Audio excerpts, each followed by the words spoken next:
माननीय सदस्यगण, चूंकि आज अध्यक्ष जी के अविश्वास प्रस्ताव है अध्यक्ष जी पर, इसलिए मैं पक्ष विपक्ष दोनों माननीय सदस्यों से आग्रह करना चाहूंगा कि बिहार का जो गरिमा है, बिहार ने जो अपनी राजनीति में मान सम्मान प्रतिष्ठा है, मैं दोनों पक्ष विपक्ष के साथियों से आग्रह करना चाहूंगा कि जो भी संवैधानिक नियम है उसी के तहत यहाँ कार्रवाई होगी।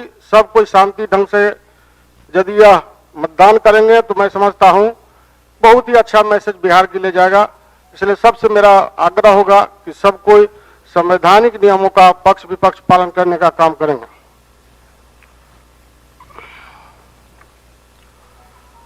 माननीय सदस्यगण, इस प्रस्तावित संकल्प के संबंध यदि कोई माननीय सदस्य अपना विचार प्रकट करना चाहें तो रख सकते हैं, अन्यथा मैं इसे सीधे सदन के समक्ष रखूंगा। अध्यक्ष महोदय, राजद की ओर से प्रोफेसर राम मनोज यादव जी के राम मनोज जी, माननीय सदस्य राम मनोज जी।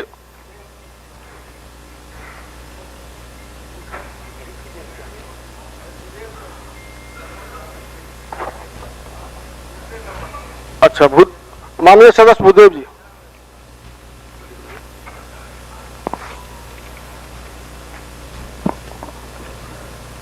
सम्मानित उपाध्यक्ष महोदय,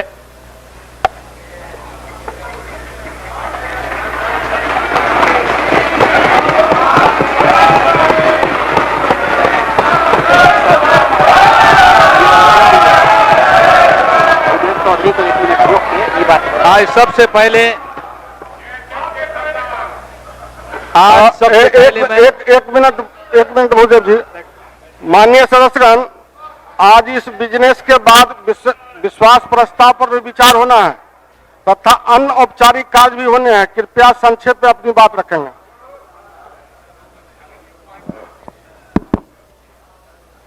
उपाध्यक्ष महोदय,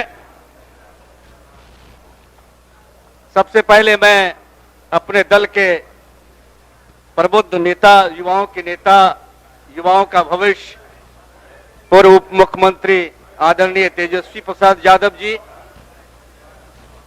और अन्य सभी वरिष्ठ दल के नेताओं के प्रति आभार व्यक्त करता हूं कि इस विषम परिस्थिति में, बदली हुई परिस्थिति में मुझको इस विधानसभा में बोलने का अवसर प्रदान किया है। मुझे ताज्जुब हो रहा है और कोई जवाब नहीं सोचता है।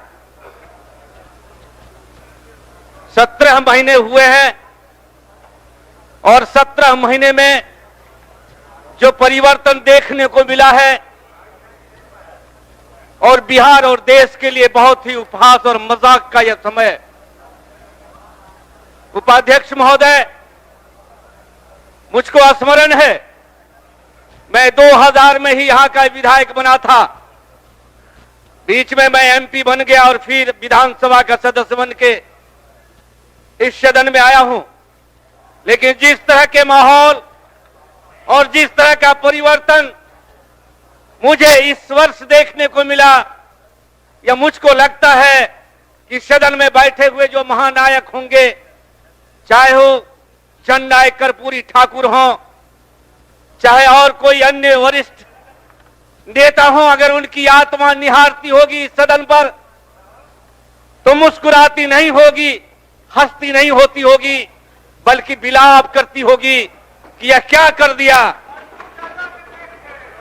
मैं जानना चाहता हूं, आदरणीय मुख्यमंत्री जी को मैं बहुत ही करीब से जानता हूं, नजदीक से जानता हूं, बहुत ही करीब से नजदीक से जानता हूं। मुझको तो आश्चर्य होता है, किसी सदन में शांति शांति शांति। मुख्यमंत्री जी ने क्या क्या नहीं कहा मुझको मालूम है, और मैं इसी सदन में बैठा हुआ था उपाध्यक्ष महोदय कि इस प्रतिपक्ष के नेता जो अभी उस पार में है, वो जब विजय बाबू यहां बैठे हुए थे और मुख्यमंत्री जी ने जो वक्तव्य दिया था, इनको जरा भी संकोच नहीं हुआ, शंकाएं नहीं हुई और अध्यक्ष की कुर्सी पर बैठे हुए जो अध्यक्ष जी थे उनको कहा कि लगता है मुख्यमंत्री जी पागल हो गए हैं। यही शब्द था। क्या क्या शब्द नहीं कहा गया आदरणीय मुख्यमंत्री जी को। लेकिन मुख्यमंत्री जी पता नहीं मुझको उपाध्यक्ष महोदय, मैं अधिक आपका समय नहीं लेना चाहता हूं। आप जरा आकलन करिए, 17 वर्ष बनाम 17 महीना, 17 महीने में बिहार के युवाओं के भविष्य को उज्जवल करने का अगर किसी ने रास्ता दिखाया उसका नाम था तेजस्वी प्रसाद यादव जी। उन्होंने जो कुछ भी कहा, आज जाइए गांवों में, घरों में, चौक चौराहे पर जाइए, 4 लाख से अधिक जो नियोजित शिक्षक थे उनके विषय में मुख्यमंत्री ने कहा था कि अगर भगवान भी आ जाएगा तो इन शिक्षकों को राज्यकर्मी का दर्जा नहीं मिलेगा। उस समय तत्कालीन वित्त मंत्री सुशील मोदी जी ने कहा था कोई ताकत नहीं है, कोई पैसा नहीं बिहार को कि नियोजित शिक्षकों को राज्यकर्मी का दर्जा दिया जाएगा। लेकिन मुझको हर्ष है, फक्र के साथ कहना चाहता हूं कि जब से तेजस्वी यादव डिप्टी सीएम बने, इनके प्रयास से इन सभी नियोजित शिक्षकों को राज्यकर्मी का दर्जा दिया गया। 17 वर्षों में किसी टोला सेवक को मानदेय में बढ़ोतरी नहीं हुआ, विकास मित्रों में बढ़ोतरी नहीं हुआ। उपाध्यक्ष महोदय, ये 17 महीनों का करिश्मा है कि हर जगह यह सम्मान मिला है। मैं इज्जत, पता नहीं मुझको तो आश्चर्य हो रहा है उपाध्यक्ष महोदय, मुझे तो आश्चर्य हो रहा है।